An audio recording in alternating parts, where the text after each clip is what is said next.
baka naman pwede magtrabaho muna ako, hindi na ako mapagtrabaho eh. Di ba?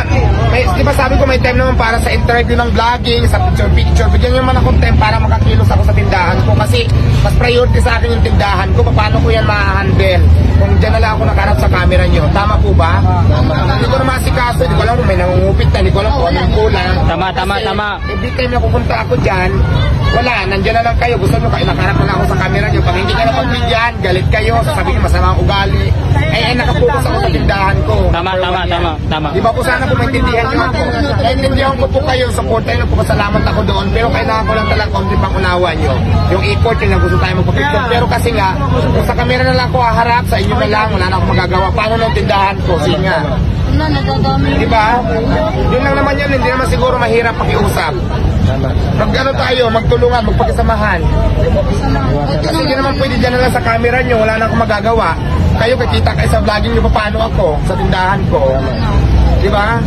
Kikita kayo ng reels nyo, kikita kayo sa lahat ng gusto nyo dyan. Wala naman akong pakialam sa kita nyo. Pero sa akin lang naman, bigyan naman ako ng time kasi parang hindi na normal para makapagtrabaho ako dito. Kasi nagninegosyo po ako eh.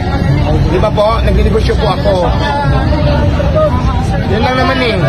Kasi pag sinabi ko, baka pwede mamaya at makukulit pa rin kayo. Tapos pag nag-videohan nyo ako, may masama ako nasabi sa inyo, i-upload nyo para marami ang views nyo. Naging masama ako, di ba? Attitude na, ugali na, lumalabas ang tunay na kulay. Yan ang mga upload nyo, di ba? Kasi gusto nyo maraming views para kumita kayo. Pero sana naman naintindihan nyo ako. Yun lang naman yun eh. Di ba tama ba? Yes, tama. Great. Ano lumalabas sa Facebook ngayon pag hindi ko kayo magbigyan? Lumalabas ng tunay na ugali, ang dami ng tulungan, malaki ng ulo. Ngayon, naikiusap na naman ko sa inyo, baka pwede pagbigyan nyo ako para magpagtrabaho. Yun lang naman eh. Katulad ngayon, nandito ako para ako nakakulong. Kasi pag lumabas ako dyan, nandiyan kayo, hindi na ako makapagtrabaho. Yun lang naman yun eh. Para siya nasa presa na Ngayon, natatakot ako ay kasi kasuhin ko yung mga kulang dyan, yung tao ko nandiyan pa ba sa presa. Hindi ko magawa kasi nandiyan kayo. Gusto nyo sa kamera na lang tayo lagi. Yun lang naman eh. Nagbibigay ako ng time para sa interview, para sa mga picture-picture, pero bigyan naman ako ng oras para mapagtrabaho. Yun lang naman yun eh.